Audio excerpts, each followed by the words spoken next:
Assalamualaikum warahmatullahi wabarakatuh.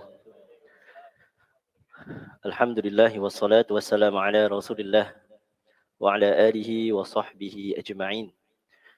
Rabbi shrah li sadri wa yassir li amri wahlul 'uqdatam min lisani yafqahu qawli. Allahumma salli ala Muhammad wa ala alihi wa sahbihi ajma'in. Amma ba'd. Alhamdulillah, bersyukur kita kepada Allah Subhanahu wa taala, kita dah dipertemukan pada malam yang ke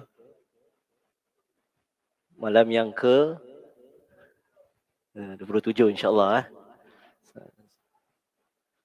Nabi suruh kita cari malam-malam yang ganjil. Hari ini malam yang ganjil.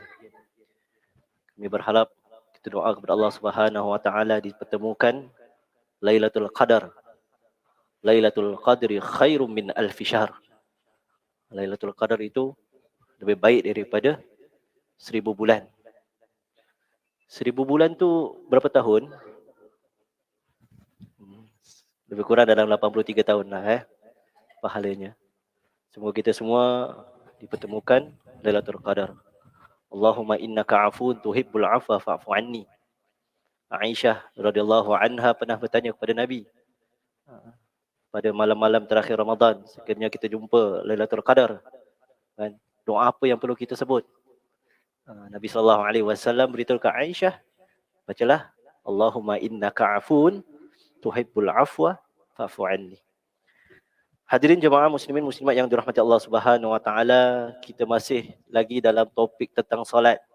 Dan malam ini kita nak sedikitlah tambah ilmu tentang solat-solat sunat itu sebagai pelengkap solat fardu.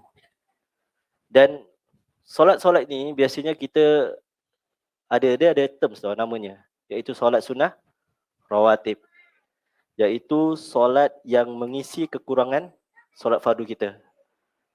Solat rawatib ni ada dua jenis, satu qabliyah, satu ba'diyah. Qabliyah tu namanya sebelum kita solat fardu. Ba'diyah maknanya selepas kita solat fardu. Nabi sallallahu alaihi wasallam ada bersabda,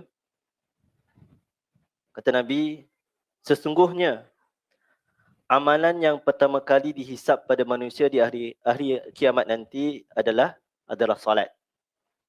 Allah Azza wa Jalla berkata kepada malaikatnya, dan dialah yang lebih tahu, kata Allah, lihatlah pada solat hamba-Ku, apakah solatnya sempurna ataupun tidak. Jika solatnya sempurna, maka dicatat baginya pahala yang sempurna. Namun, jika dalam solatnya ada sedikit kekurangan, maka Allah Subhanahu wa taala berfirman, lihatlah apakah hamba-Ku memiliki amalan sunnah. Jika hamba-Ku memiliki amalan sunnah, Allah berfirman, sempurnakanlah. Allah berfirman kepada malaikat, kata Allah, sempurnakanlah kekurangan yang ada pada amalan wajib dengan amalan sunnahnya. Kemudian amalan lainnya akan diperlakukan seperti ini. Maksudnya, bila Allah Subhanahu wa taala suruh malaikat mencatat pahala orang yang solat, Allah kata, kalau hambanya itu solat dengan sempurna, maka diberikanlah pahala yang sempurna untuknya. Tapi kalau hambanya itu solatnya tidak sempurna, Allah Subhanahu wa taala suruh malaikat cari, kan, apakah ada solat-solat sunnah yang dilakukan. Kerana solat-solat sunnah yang dilakukan itu akan menyempurnakan solat wajib. Ada beberapa hadis Nabi sallallahu alaihi wasallam tentang solat sunat ni. Berapa banyak kita nak buat? Kan, kadang-kadang kita dengar ada 12, kadang-kadang kita dengar ada 10. Memang ada dua hadis tu memang ada. Nabi kata ada 12, Nabi kata ada 10. Baik. Dari Aisyah radhiyallahu anha, Nabi sallallahu alaihi wasallam bersabda, sesiapa membiasakan solat sunat 12 rakaat dalam sehari, maka Allah akan membangunkan bagi dia sebuah rumah di syurga. 12 rakaat tersebut adalah 4 rakaat sebelum zuhur, 2 rakaat sesudah zuhur, 2 rakaat sesudah maghrib dan 2 rakaat sesudah isyak dan 2 rakaat sebelum subuh. Total ada berapa? 12. Dalam hadis yang lain, Nabi SAW bersabda, ini dari Ibnu Umar.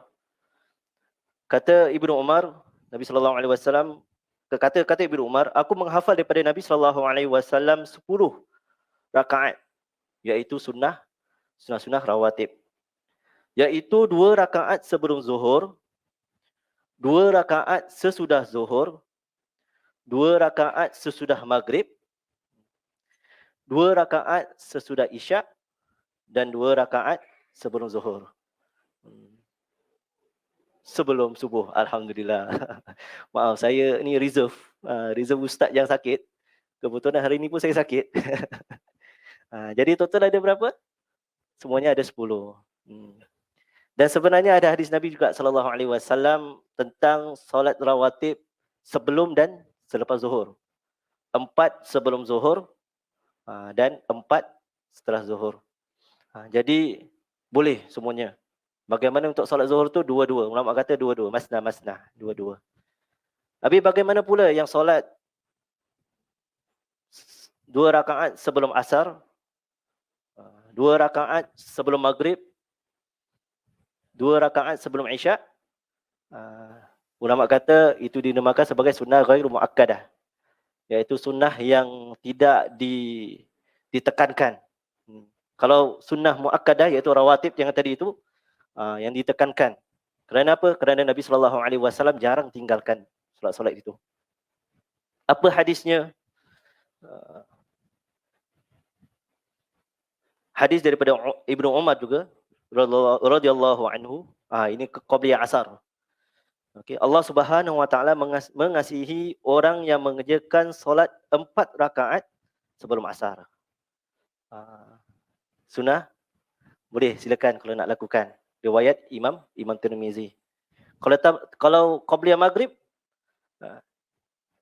Anas bin Malik pernah berkata, riwayat Imam Al-Bukhari, hadis sahih, biasanya apabila muazzin mengumandangkan azan, maka para sahabat Nabi SAW berdiri dan segera menghampiri tiang-tiang, iaitu sebagai sutrah, penghadang supaya orang tak lewat, tak lalu lalang.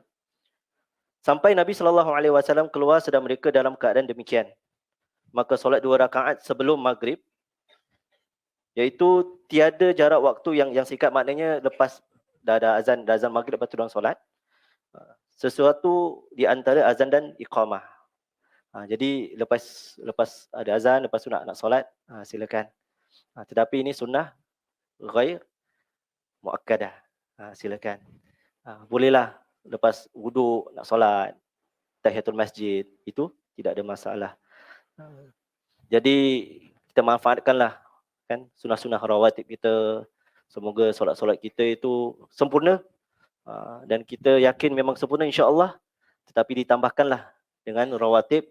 Semoga solat-solat kita yang kurang itu disempurnakan dengan solat-solat sunnah insya-Allah.